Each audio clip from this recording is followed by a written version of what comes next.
Tara McCauley sits beside her 19-year-old daughter, Kiara. Unbeknownst to her, both of their lives are about to change forever.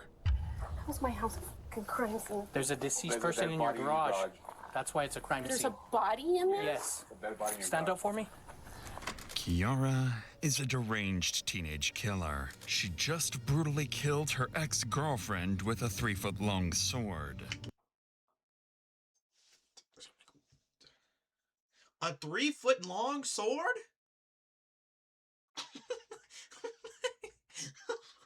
Sorry to laugh, but like... Is she two-handed?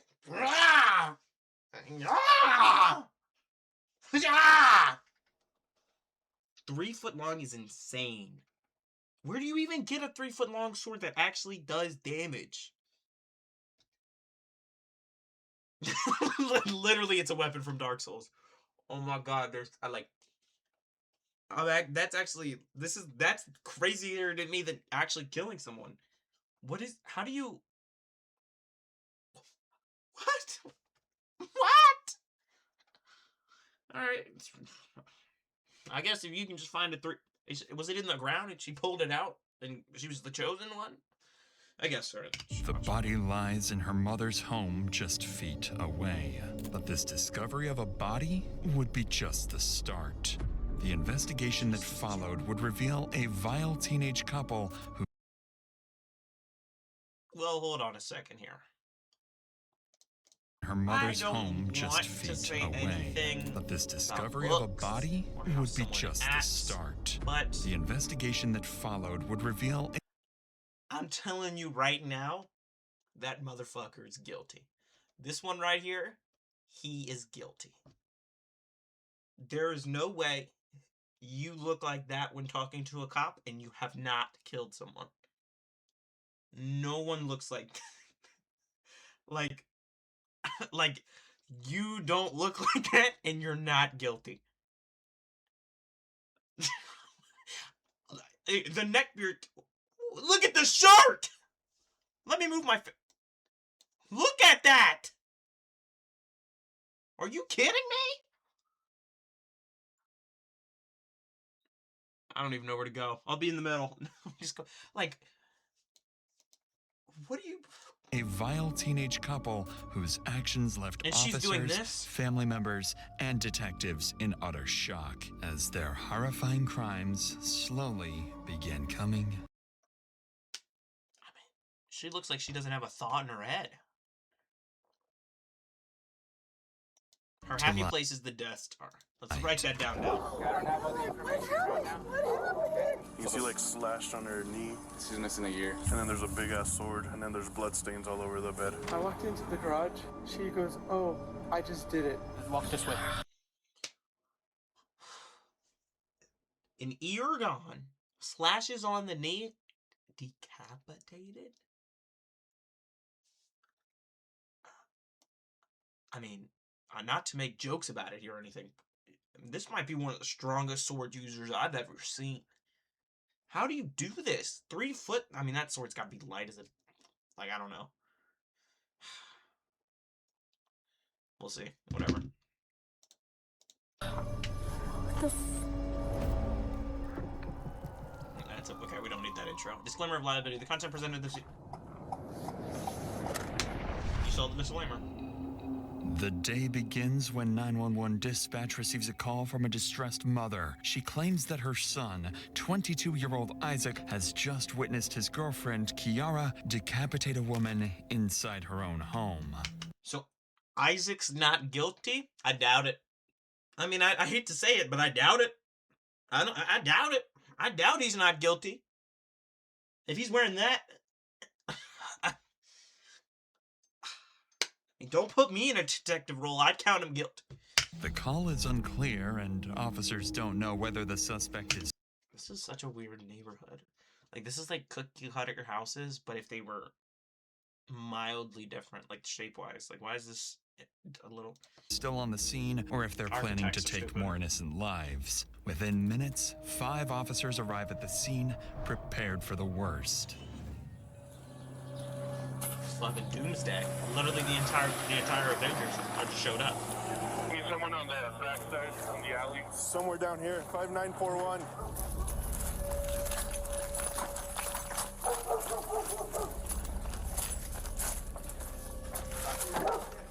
Huh? Who? Kick it in. Let's put on the door. Kick the door. I got you. Police department, let me see your hand! Back up. Back up! What's going on? Who called? So someone was getting killed in here. We're being told that the girlfriend's in the garage. That's where she Where's the garage? apparently killed the other 41. Officers get intel that the body is inside the home's garage, directly behind them. One team will clear the primary house, Lord, I while feel the so bad. I already feel bad for this mom. Literally, they just busted down and broke her door, and she's standing there going, "What happened?" I mean, I don't know. It's a horrible timing for her to get in the house, though. I think it'd even be better if she was just getting to the house while they were breaking it in. mother prepares to make entry into the garage. Without any detailed information, the officers have to proceed with extreme caution. Police department! Think it goes A lot around, of maybe? stuff going on in this house, though. Think it goes around.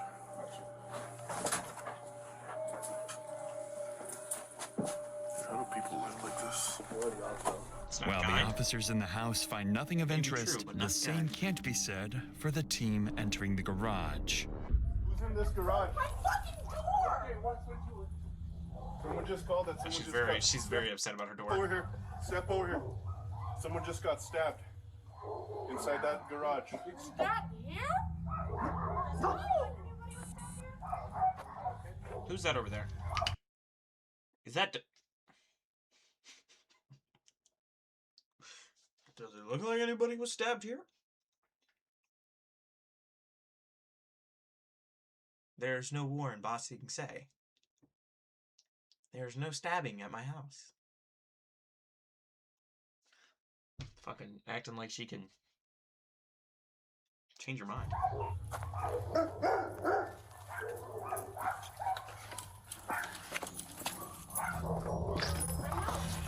I just realized my Twitch handle thing is gonna piss me the fuck off.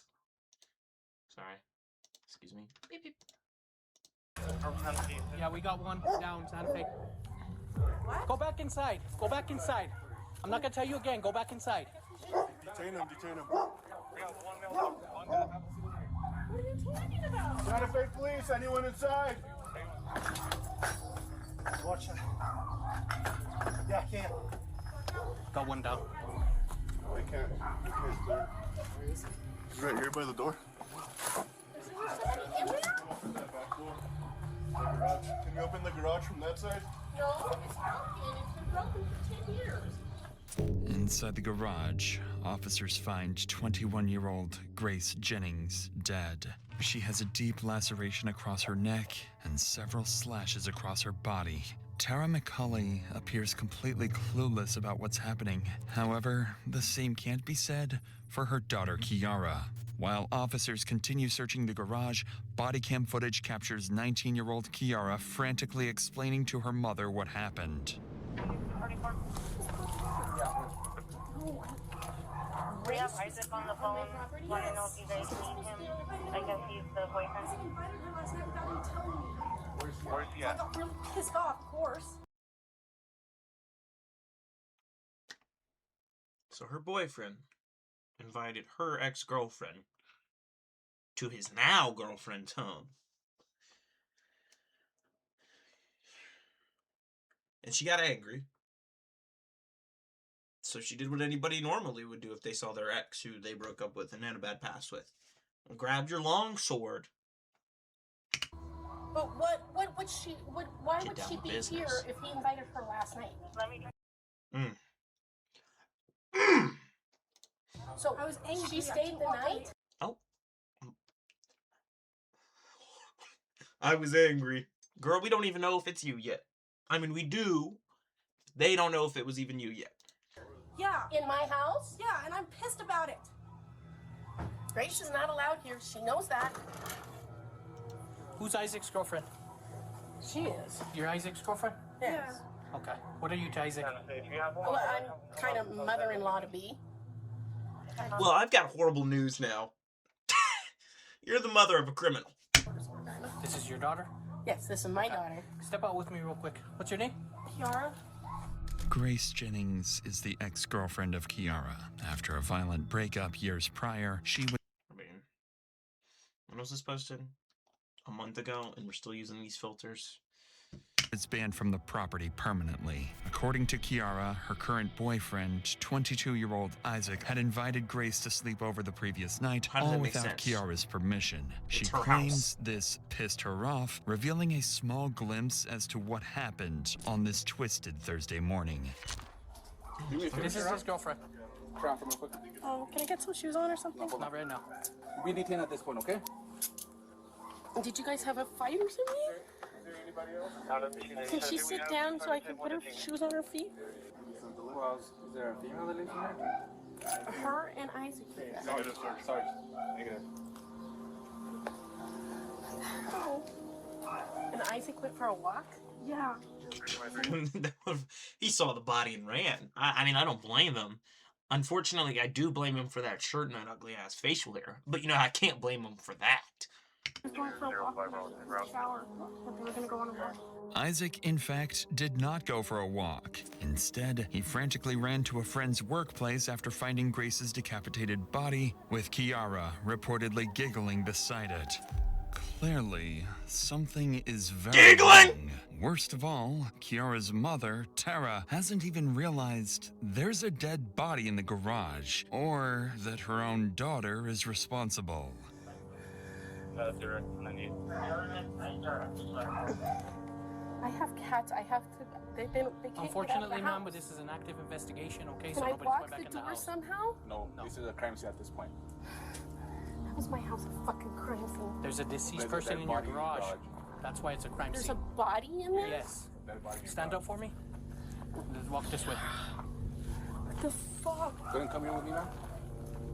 As officers clear the home and detain Kiara, it seems the chaos has finally settled.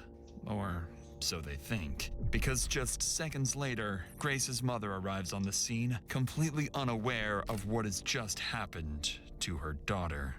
Hello, I'm Sergeant Rodriguez. So we still have an active investigation here. I don't have a lot of the details. Is she okay? Who, Grace! Is she breathing, living? Is she okay? I'm not sure of that. I don't have all the information right now. We're trying to gather all the information, ma'am. So, like the Sarge said, if you could go back with us to the police department, and then we can give you a little bit more information from there. Who's Gray? Do you have an idea of Gray, or do you have a photo of Gray or anything? Grace. Of Grace? Grace, I'm sorry. Officers continue to comfort Grace's mother. They refrain from revealing Grace was deceased, something they'd have to explain later on. Across town, another team of officers begins searching for Kiara's boyfriend, Isaac, the only witness to the murder and a key figure in solving the case. So earlier in this video, we saw him with body cam footage going, eh. He sounds kind of like a hero. You know what I mean? Calling her out for this. Why does he look so maniacal? Maybe Izzy, me and you need to take back what we said about him. I'm not going to do it yet, but maybe. During the 911 call, Isaac's mother told dispatch where he was, a tech store close to Kiara's house. Using that information, officers quickly tracked him down. Alright, stay right here. Let me look around real quick. For now, officers assume Isaac is simply an innocent bystander to Kiara's brutality. However, this will soon change. He's not a bystander? Oh no! Jeez, Isaac. Yeah, there he is. He's coming out. Is that Isaac? Did you call us, bro? Here, come over here. You're good. Come here. You don't have any knives, any weapons on you? No. No? Just put it down for now. Just put it down. You're not in trouble, bro. Gotta make sure you don't have any weapons, okay? Here, put your hands up right here. For now, bro, just because it looks like your girlfriend or whoever's in there is really injured. So for now, we're gonna put you under detention, okay, until we can figure this out. You're not under arrest. And who's in the garage? Who lives with you in the garage? Your girlfriend? Kiara, my colleague. Okay. So can you tell me, how did this call transpire? How did you call us? I walked into the garage, and when I walk into the garage, she goes, "Oh, I just did it." And I'm like, And who was this? Kiara McCully. She told you that? Dropping the full name repeatedly. Very calmly and everything, blood on her hands, and Okay. Officers have no reason to suspect Isaac of the murder. He remains cordial and provides them with a chilling account of Kiara's behavior after the murder. But his demeanor starts to take a drastic turn as he's placed in the back of a patrol vehicle. What was your name? Isaac Apodaca. Isaac Apodaca. Do you need to get checked out by meds, man? No. No? Okay. You want the air or anything? Are you hot, cold? Got this. We'll roll down the window and we'll give you a minute, all right? I don't want to be here. No. I was already planning on leaving today too. I have all my stuff packed up, and I wanted to go to my mom and dad's because I'm not in a good mental space. To the untrained eye, Isaac's emotions might seem. Let's get this ass banned. Now, even the narrator just said to the untrained eye, he doesn't look suspicious. Which means, first off, he's done something. And second off, I should be wary of this man. So I am wary of this man. And Izzy, you were right. Let's get that neck beard all the way to fuck out. Like shock from what he just witnessed. A shock from what he's done. Is simply not the case. Because Isaac was far more involved in the murder than he's letting on, and he knows it's only a matter of time before investigators start to catch on. Is that why he's giggling?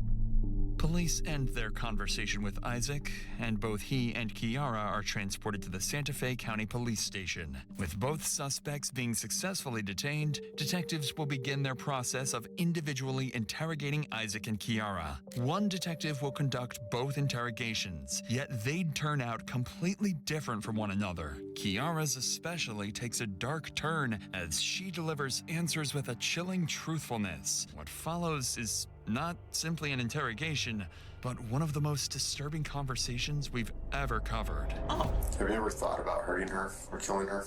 I've had dreams like that. And how would you kill her? Depending on the dream. So there's several dreams.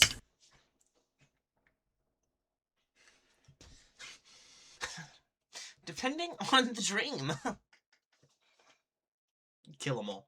Nuke the whole generation. Yes.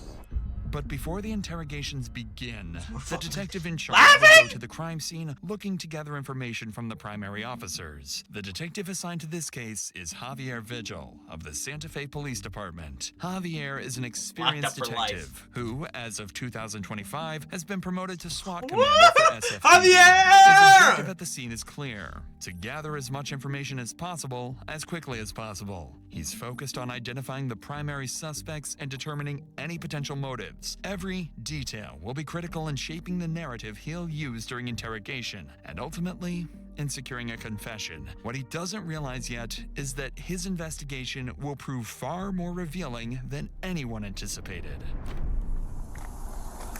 You got here first? I got here first, but we all kind of walked in at the same time. I come here, and from here, you have a straight shot. So I see her, blonde girl, black t-shirt, run inside. So I call contact, approach the door, open it. No one's answering, so we break the door down, and they're like, oh shit. The suspect's boyfriend is the one that called it. No, it's a 41 that called it in. A third party, 1041 called in. The guy's mom. And mom's like, I have no idea what happened. This one's acting a little like weird, not saying anything. So we find the container, cool. They go inside the garage and find the body. You see like slashed on her knee. She's missing a ear. Okay. And then there's a big ass sword right as you walk into to the right on the dresser, and then there's blood stains all over the bed. Okay. Did we knock at the next door neighbors, see if anyone heard anything? Let's cross that off the list, so that's done. See if we get anyone that heard anything, and then we can take everyone back. We'll knock out our interviews, get our paper, come do our search, and then we can let go of the scene. Detective Vigil and his team go on to get further information from neighbors. This, alongside the primary officer's account, gives him a solid report to go off of. Kiara, Isaac, and the victim, Grace, had all individually dated each other at different periods. Grace and Kiara had a toxic relationship and quickly turned into enemies after their breakup. Isaac had also previously dated Grace but had a dramatic breakup after just days of being together. Isaac was 20 and Grace was just 16 during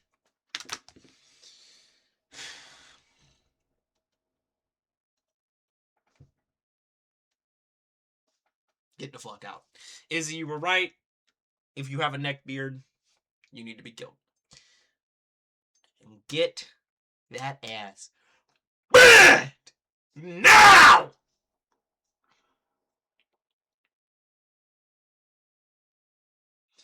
You know, they were dating each other. He was 35 and she was 2.5. Like, what?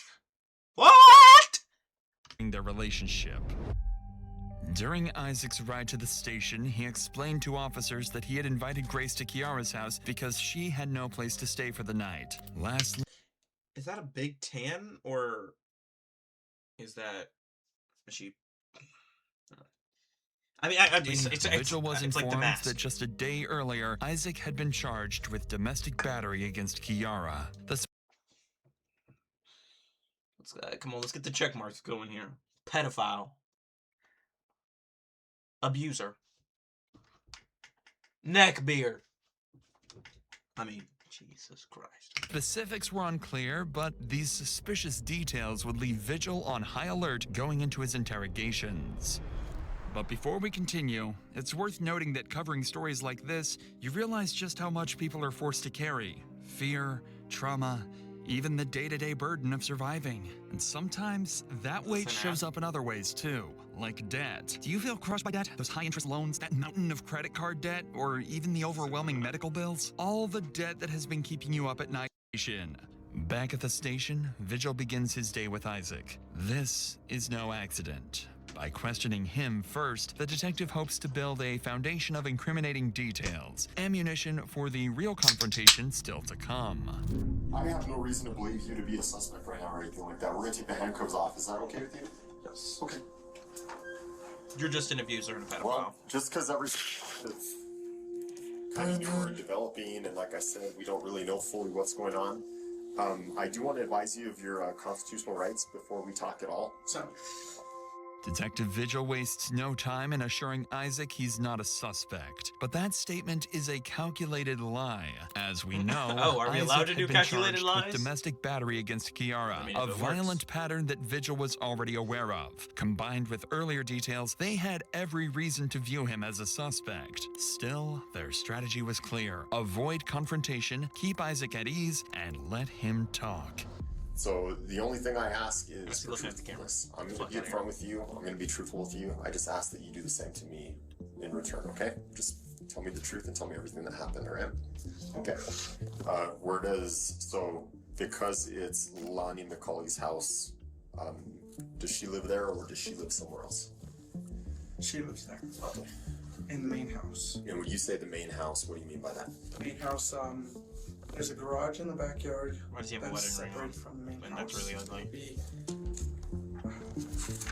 If I gave you a paper and a pen to draw it out for me, kind of show me where Jaguar Drive is, show me where the house is. The house sits in a quiet neighborhood on Jaguar Drive. Kiara and Isaac live in a makeshift room in the home's outdoor garage, while Kiara's mother stays in the main house. After mapping out the layout and where everything happened, the conversation shifts to the murder itself. This is when Isaac describes the chilling moment he found Grace's lifeless body in the garage. How long have you been living in the garage? Literally. A year. He does look guilty sitting there. Okay, let's bring ourselves to today. And I want you to kind of tell me, in your own memory, what happened from that time all the way to getting here to this interview. So from the time it began would be yesterday. We were all hanging out. Nighttime came around. We started falling asleep. Kali did not fall asleep. I had told I don't like that mugshot. That shit's scary as fuck. Talking to Grace, who was in the garage as well. I said, We have to go. She's telling us we need to leave. And I left the main house to go use the restroom for the last time. And then I walked it back into the garage. She walks up to me and goes, I did it. With a smile on her face, and I looked at the ground and I was like, so I called my mom. Super fast. I just thought of something.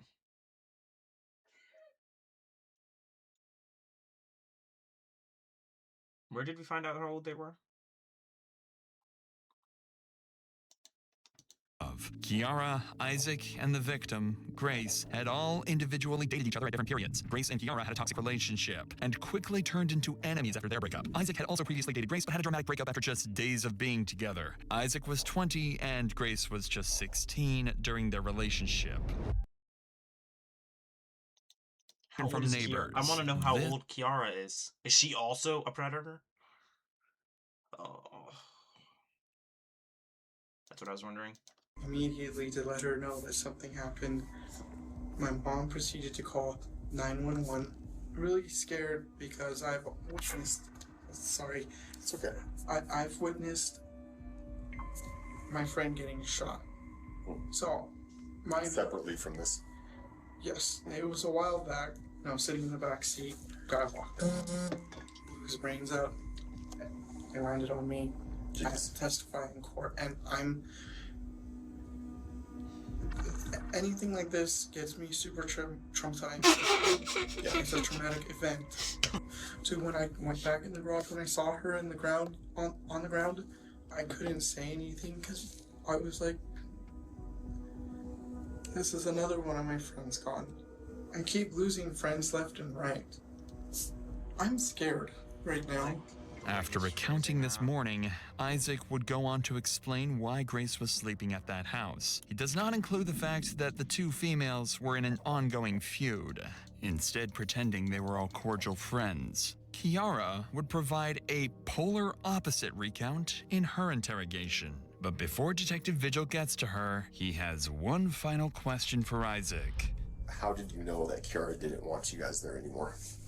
She woke up, she woke up from what she says she slept, but she was awake. Like, literally dated a 16-year-old at 20. Over, told me, you guys need to get out.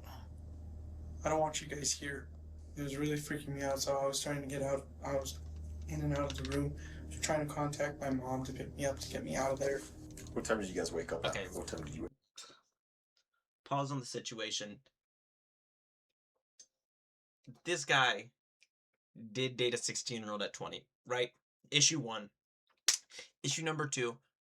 Brother, how do you not have a way out of that house at 20? I know I'm coming out of place from 18, right? 20? How are you a pedophile and you have no license? Wake up, huh? Pick an issue. And the neck beard. 7:50. At what time did Kiara tell you guys had to leave? She told us we had to leave at about... Do it! Get something on your head. No. Did you hear what people were saying? No. No, I'm not! Love you. Love you too. What's the matter? Nothing. Why are you grumping? I'm not. Look at me. You're grumping. Love you. Love you. Good night. Night. I have your mom, but she'll be back to bring you to school. Okay. It's the neck beard. Do you think it wills him to not have any good redeeming qualities? I mean, can we talk about a redeeming quality? Is that shirt right there? Now that's a redeeming quality. That's a great shirt. I'm pretty sure Izzy owns one. I'm not too sure though. It's probably great. 8:30. Okay. In between 8:30 and to the time your mom called 911, kind of what happened in there? But when I packed my stuff, I went inside the house, which was a stupid mistake for me to go in the house, use the bathroom, and then come back and see what I saw. After you peed, you went immediately back to the garage? Yes. So around what time would you say that was at? 11:47. No, I think we got the call a little after 1:30. Yes. Kind of an hour and a half gap there. Just let the body sit there for almost 2 hours. What's up with that? Why are you doing that? Unless you were part of it. I'm on to you, bitch. And so is this guy. Well, so that's about an hour and a half gap there. Why didn't you call sooner? Was there a long period of time that you and Kiara were trying to figure out what was going to happen? There was a long period of time. It was when I was standing on the side of the garage. Tell me about that. I was hyperventilating, and I made the call to my mom. My mom made the call. I know I should have been the one to call. That's an hour, though. I feel like I'm going to pass out. Just take some deep breaths. I need a little break, if that's okay with you. I'll use the restroom real quick. Sound good? Sounds good. All right. Hey, thanks for your time, Isaac. We'll be back in a bit. Throughout his interview, Isaac worked hard to portray himself as a victim, bringing up his past, the friends he's lost, and how deeply this event has traumatized him. He likely believes he's convincing, that he's playing the role well, but what Isaac doesn't realize is how quickly things are about to turn against him. I want to see it turn against him quickly. By the time officers come into Kiara's 77777777777 interrogation room to begin the interview, she's already been left alone for more than 3 hours. Plenty of time to think. In that silence, she began forming a plan, not to deny the murder outright, but to find a way to minimize her responsibility. Kiara knows there's no escaping the fact that a murder took place. The body has been found, and all evidence points directly to her. But she's not planning to walk out innocent. She's planning to walk out with a story.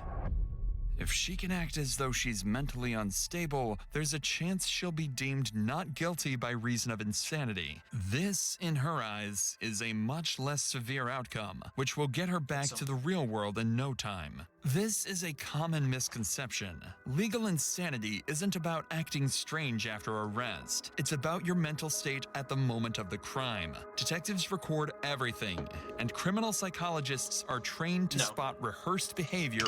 Well, if you're perfectly fine, you kill someone normally, you act normally, then you get to the station and they're like, ah! They're gonna be like, chill out, buddy. We know you're crazy. And then obviously he's not actually crazy because they did the crime without being mentally unstable. You can't just plead crazy afterwards. You have to be crazy the whole time. You got to do the act the entire time. Like, while you're killing someone, you need to be crazy as well. And malingering. Even if a judge believes you are genuinely insane, you don't go home. You go to a locked forensic hospital with no fixed release date. If you aren't genuinely crippled by mental illness, the constant observation, enforced medication, and clinical evaluations become their own punishment. Kiara doesn't realize this, so she'll begin the interrogation with confidence that she can outsmart the system. Well, earlier, didn't you know why you're here? I did that. I believe it's because somebody was found dead in my room. Where's your room at? In the garage. Garage? Yes. I was trying to make sure this wasn't a freaking dream again. It feels so weird. You believe someone was found dead in your room? You believe. Do you have any idea who that might be? Well, so I'm really tired, but... Pack this whole shit up. She's pissing me off. Just lock them up both for life. I think that's what we need to start doing. Last night, Isaac invited my ex-girlfriend, Grace Jennings, who now is going by Young Quote. I don't know anymore. Young Quote? Grace. Or Rose. Kiara takes no time to begin her act, alluding that she's had dreams of murder in the past. Unfortunately for her, Detective Vigil won't pick up on this, so she'll soon make another try. Just lying. I was trying to sleep, but if you were blocking memories for me again, God damn it. Sorry.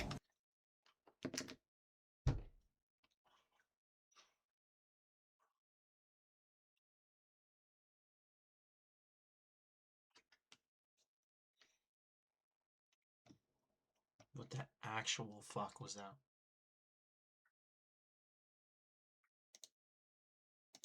I just want everybody to have to watch this again. In fact, alluding that she's had dreams of murder in the past. Unfortunately for her, Detective Vigil won't pick up on this, so she'll soon make another try. I was trying to sleep, but if you were blocking memories for me again. Just want to let you know that this is her talking to her own head. If you're blocking memories for me again... I think this right here, just this, in its own condensed area, should be enough to lock someone up for life. Damn it. Sorry. Who are you talking to?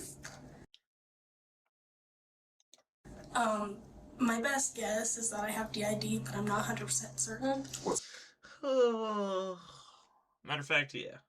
Matter of fact, yeah, let's plead that we got a lot of issues. Let's self-diagnose now. DID. Dissociative identity disorder. I haven't had it actually diagnosed, but that's my best guess from my research. DID is a rare but serious mental illness affecting roughly 200,000 U.S. citizens. Kiara is not a part of that 200,000, as her DID is completely self-diagnosed. Records show she had never visited a medical facility to treat this supposed illness, nor does her family recall her ever discussing it. She'll go on to explain her symptoms, which only further prove her theatrics to the detective. There are different personalities that come out. Do you have names for them? Some of them, yeah. What are the names?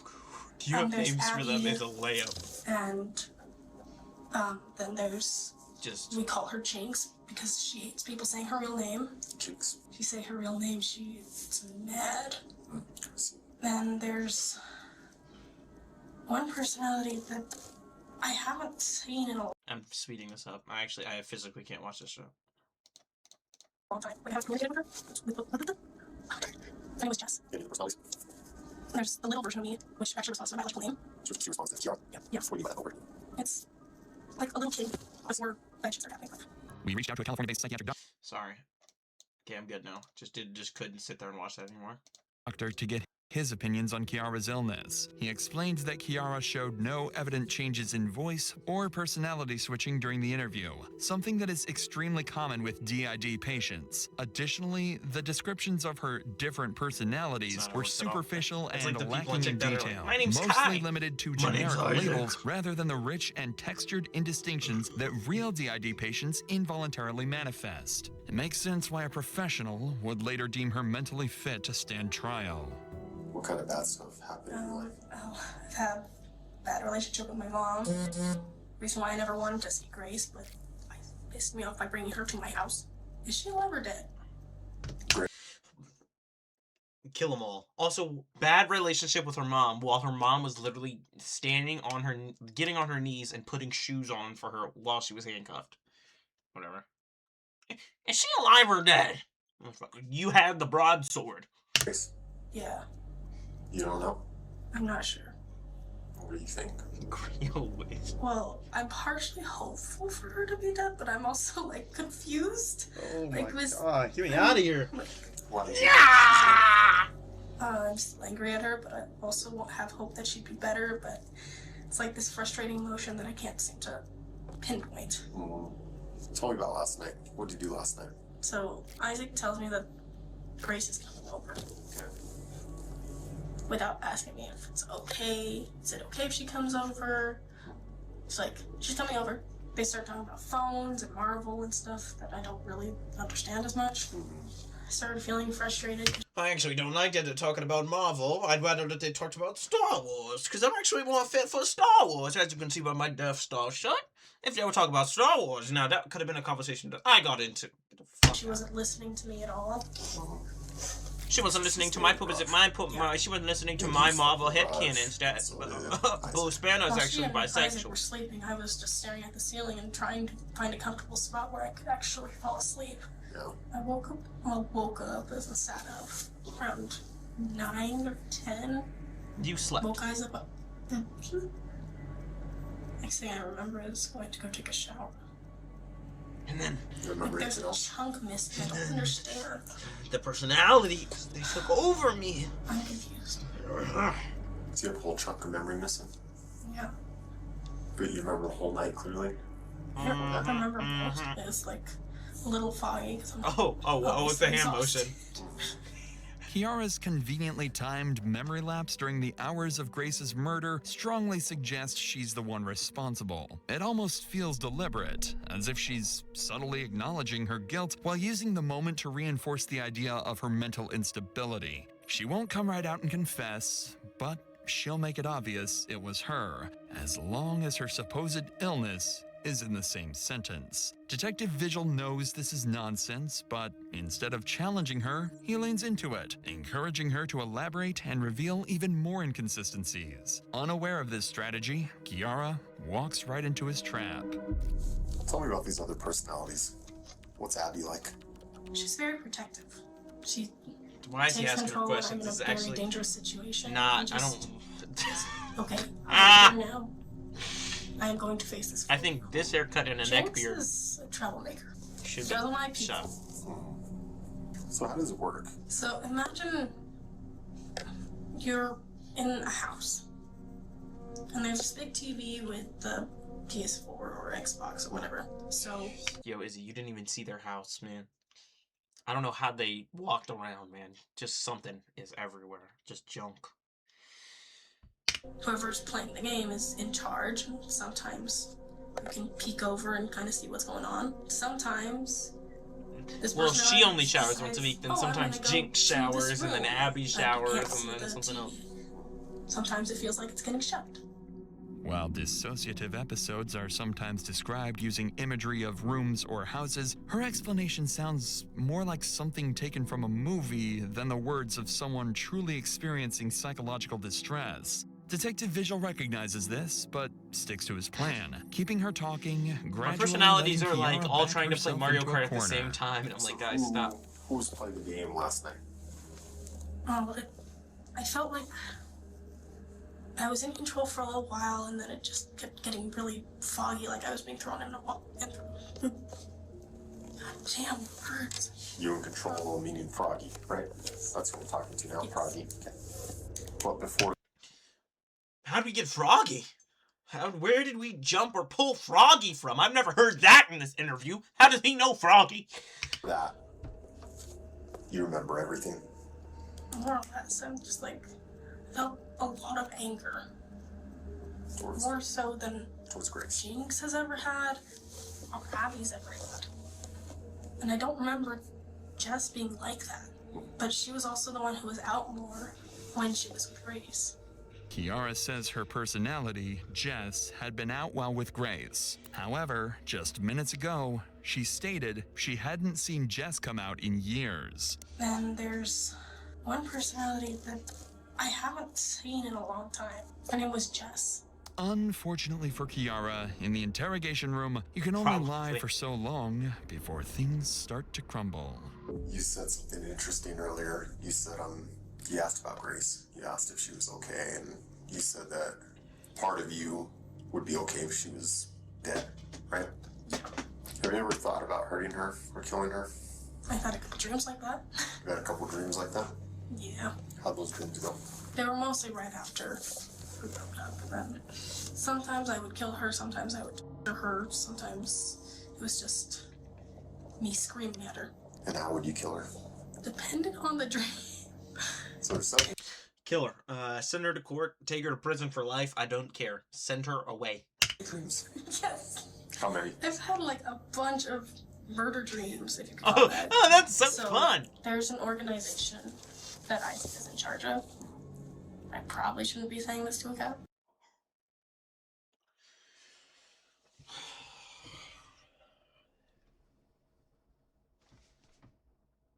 That's Isaac. That's the boyfriend. That's the pedophile abuser. Part of an organization. He might be part of the KKK. God damn it. An organization? I want to hear about this. Well, it's called Ghost. They're like an underground version of cops in a way.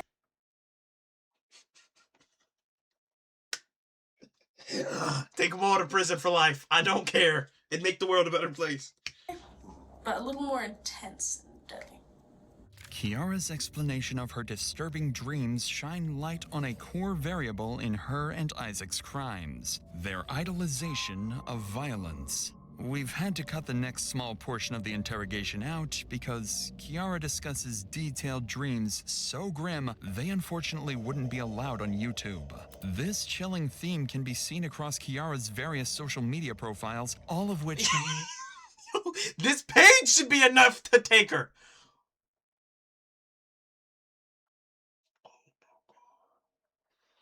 Nah, this page alone should be enough to put her in prison for life. For life. Are still public to this day. Her constant posts showcase a fascination for horror. Even just a day before Grace's murder, Kiara would post several demonic videos to her TikTok. These dark fascinations are things most teenagers outgrow, but for Kiara, they became reality. She speaks of an underground group called Ghost, offering few details beyond its obsession with deadly violence. Whether she mentions it to support her insanity claim or to impress the detective is unclear, but the information is useful to the police. Detective Vigil presses further, hoping to draw out anything she's willing to give. I get rid of people who are words in charge of trafficking.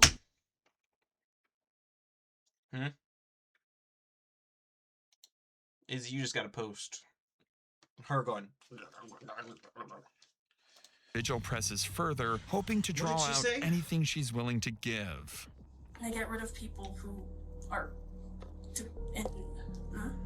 words in charge of trafficking, in charge of Okay, they lock people up who do that. anything that has to deal with hurting kids. But you can date kids if you're a member of Ghost. You lock up sex traffickers and you lock up people.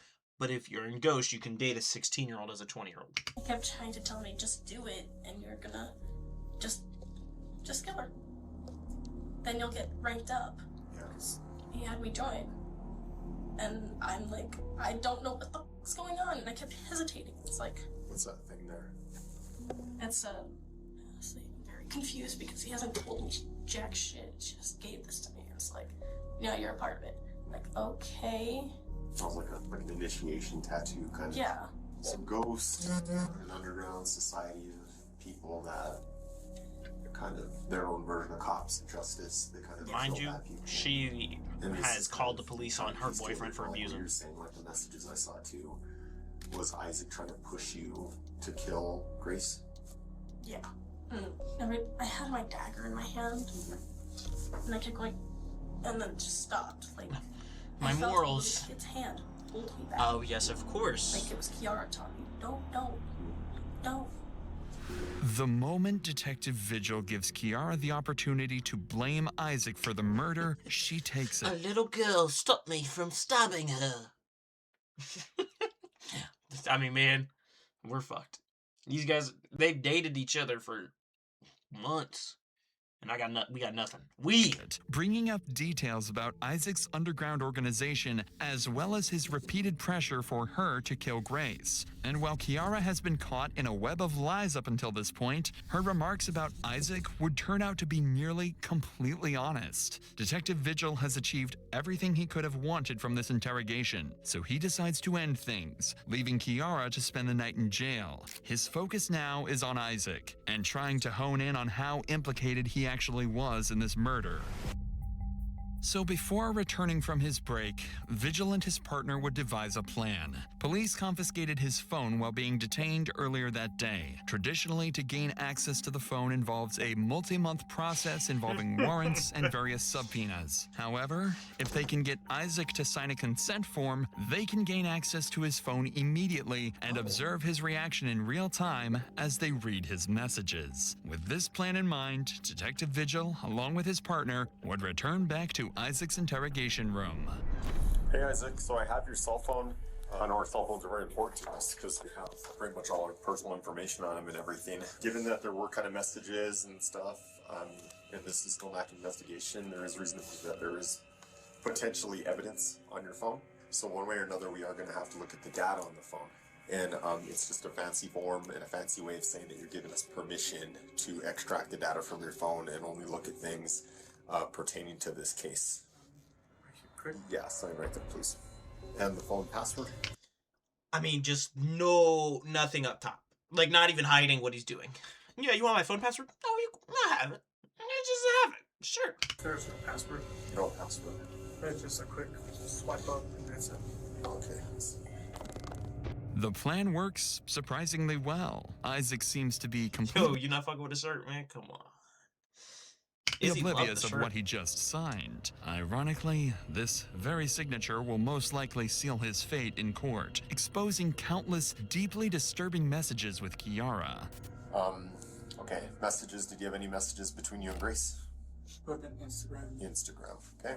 Okay, so this is kind of when everything started. Hey, I got kicked out, and she's telling everyone to leave her house. I'm going to head to my fam's place. First of all, who? Second, my mom can only come get me at 3:30. Why is she kicking you out, and does she know I'm here? Wait a minute. I thought you guys all hung out the night before. We did. Caught immediately. I mean, in under a minute of having the phone, caught in a lie already. Grace actually thought she was being snuck into the home without Kiara knowing. Clearly, the two were planning something that Grace was unaware of. Isaac completely freezes as his lies finally begin to catch up to him. You'll notice Isaac go into this panic state often in the next 25 minutes because this is the first of many more blatant lies detectives would find. So, how come she doesn't know she's there? I was very confused and I told her. She's kicking me out because you're here and she knows it. Did she not know she was there? Because that's what it looks like. She knew she was there. Then why is it looking like in these messages? She knew she was there and acting like she didn't know where she was. And that was the part that threw me off, was like, she's kicking us out. Why is she kicking you out and how does she know I'm here? I'm like, we discussed this. Okay. Where are your messages with Kiara? They're gonna be in Messenger. Oh, okay. She says she is leaving at 3:30. What would you like me to do? Stab her? I don't know. I don't have the energy to do shit. I am fake getting thrown out. You're getting fake thrown out. Yes, that's usually how it happens. I get told to leave. Mm-hmm. And if I'm getting fake thrown. Just playing fuck. Trust me, come back. Uh-huh. Unless I ask your mom to give me a ride to Target and you do what is needed. What do you mean you do what is needed? I have no clue from this on. From beyond here, I don't know what's going on. You don't know what's going on? But these are messages. I don't know what is happening. I do have another cell phone. Just admit to it at this point, because it's embarrassing that he's not. It's literally embarrassing that he's not getting through it. I don't know if you missed this because the ads, but he went through his phone and literally one of the texts said, "You have to do what's needed." Literally, like, why are you lying? So right here it says you told her to kill her immediately. I don't even know if my data plan. I got Mint Mobile. It's hard out here. Yo, he literally got caught in a lie. He told her to do what's needed. And then he was like, I don't know. I have a different phone, so. Didn't tell you guys about? Yeah, It's of course. still over there at the house. So you didn't send these messages? Or you did? On this, from down on. Oh, you just magically someone else had the phone from then on. From when you guys started talking about the murder down, it just stopped being your phone. Fuck out here. No. Everything Isaac is saying is a terribly orchestrated act. Really? I was believing. Get the fuck out of here, man. Moments of clear incrimination like this are often considered the critical moments of an interrogation. It's the point in which every decision the detective makes can be the difference between a complete confession or a failed session with the suspect. Isaac's nervous behavior indicates he knows things are slipping out of control, so Detective Vigil makes the smart decision to give up the nice cop act and start pressing for answers. Isaac, this is getting really weird, man. I have a second phone. You have a second phone? Yes. Where is that phone? That's at the house. Okay. It is logged into the same Facebook account. I don't know, man. These messages look a lot like there's some conspiring going on, some planning going on. From that point where I was telling you from... Even before then, it sounds like you guys are planning something. You're fake getting thrown out and what? I say fake getting thrown out, like I said, was... Do you want to start over? Because I'm really confused with everything that's going on. Like, you're telling me you have two phones now and those other messages aren't you, and it's what you're telling me, your statement isn't lining up with these messages.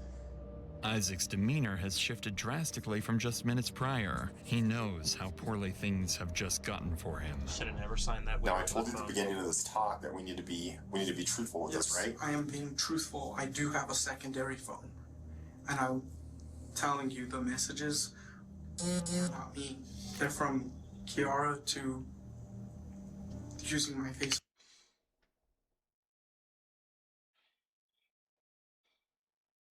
They're from my girlfriend to my girlfriend on my account. Obviously, like, I wasn't in part of this at all. Like, she literally took my account and texted herself and had a conversation with herself. I mean, you know about her personalities. She's crazy. Why lie? You're on camera in 4 different ways right now. And you just think, I'm gonna get out of this slick and easy. Fuck out of here. From me to Kiara, but I can't quite explain how it looks. You can't explain because you're lying. Yes. Why would she do that? She's told me that she's wanting to ruin my life. Dagger because it's blunt? What does that mean? She asked me a question in the room, like, what is the... So it is your messages, right? So they're not her texting herself. I mean, under a minute, he's tripping up again. Difference between the dagger and the sword. Okay. And I messaged dagger because it's... Why is blunt better? She says you say it cuts like butter. She says just gonna stab the throat. Is that what she's trying to say? The thought. Just gonna stab the thought. Yes. Instant or will it take long? What does she mean? Instant. But now what it's do we his. do about Now it's the his mess? messages. Now. We burn it and I'll buy new blankets in bed. What's going on here, Isaac? She said was gonna stab the thought. And I thought like, oh, like she... You know damn well what she meant. I'll stop pausing. I feel like Dante, but Jesus. Poking the thought that was in her head about her dagger. Okay, what about the mess? What mess? A poop kind of mess. A poop kind of mess? Can you help this time? Yes. I'm just waiting for you to make the first move. What does she mean? I'm waiting for you to make the first move. She will wait till sleep. Shall we wait till sleep? So you guys slept in a bed full of poop?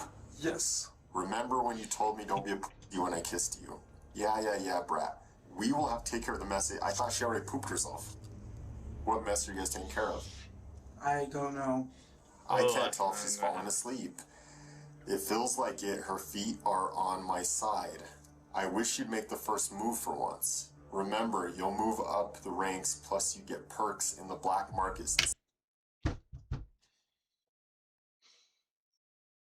Now, I'm not a detective, but never have I ever heard... Oh, you missed it. He's a part of that...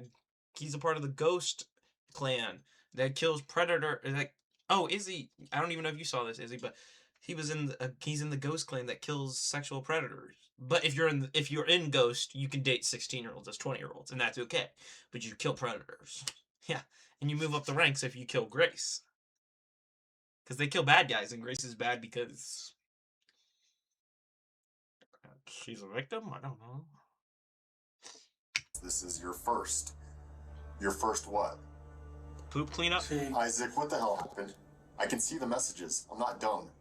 This isn't the first time I've done this. What is happening?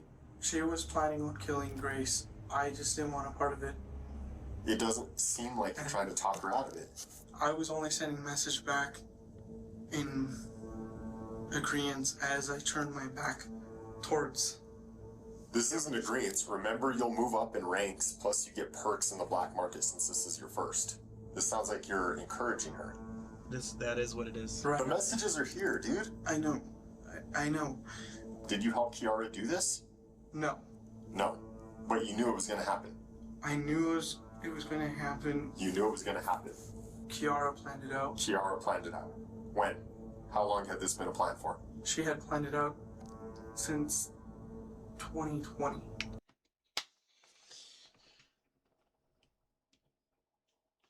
She's planned it out since 2020, but she didn't know what she was going to use. She didn't know that she was randomly going to show up to the house. She didn't know what...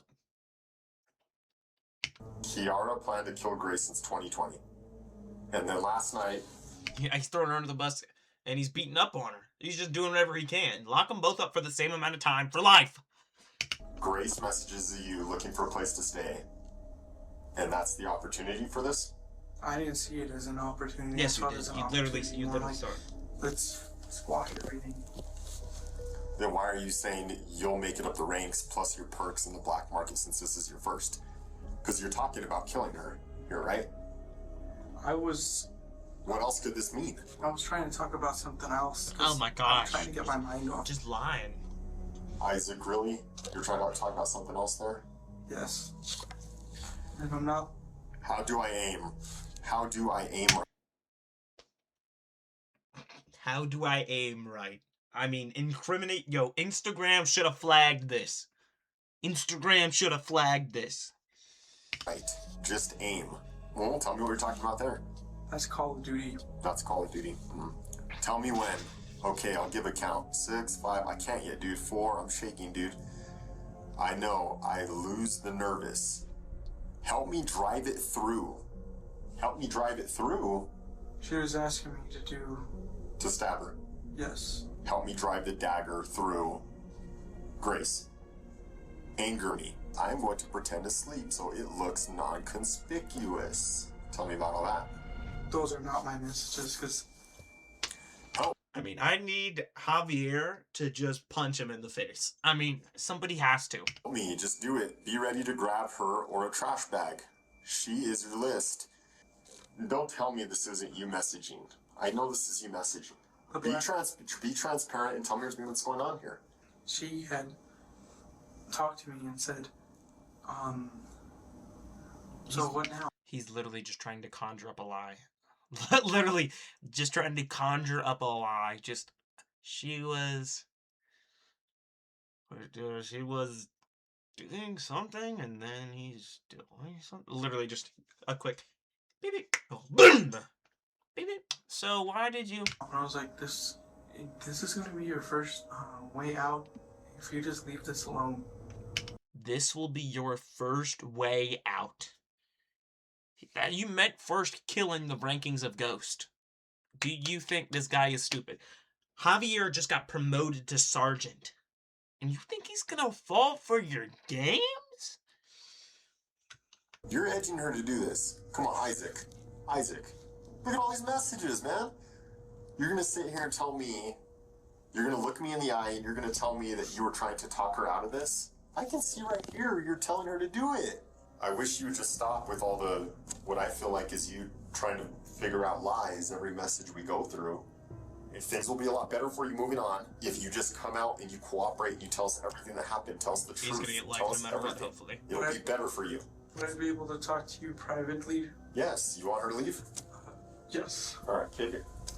Isaac would request to have a private conversation with Detective Vigil, which he would oblige to. Based on police reports, Isaac would go on to admit to sending all the text messages and confess he wanted Grace dead all along, although remaining stern that he was not directly involved in the actual killing. Later that week, detectives would go on to interview both Kiara's mother as well as Isaac's. This killing came as a complete shock to everyone, who were completely unaware of the dark path their children had been going down. It sheds light on the importance of closely monitoring your children, as you never know what's going on in their lives, at least not fully. Both Kiara and Isaac were charged with first-degree murder. At first, it seemed as though Kiara's plan had worked, as a judge found her incompetent to stand trial and sent her to the New Mexico Behavioral Health Institute. However, a month later, she was deemed competent by professionals and returned back to the Santa Fe County Jail.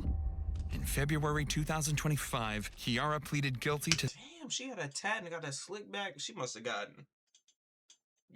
in that fucking prison, man. Jesus. second-degree murder and agreed to testify against Isaac. Prosecutors say the crime's brutality could still bring up to 30 years. Isaac initially took a plea, then in November 2024 fired his lawyers, voided the deal, and pled not guilty. Now, with a new legal team that needs to get up to speed, the start date for Isaac's trial has been pushed back once more. If found guilty, he'll likely be facing similar penalties as Kiara. They'll likely be behind bars until 2055. Until Oh, 2055.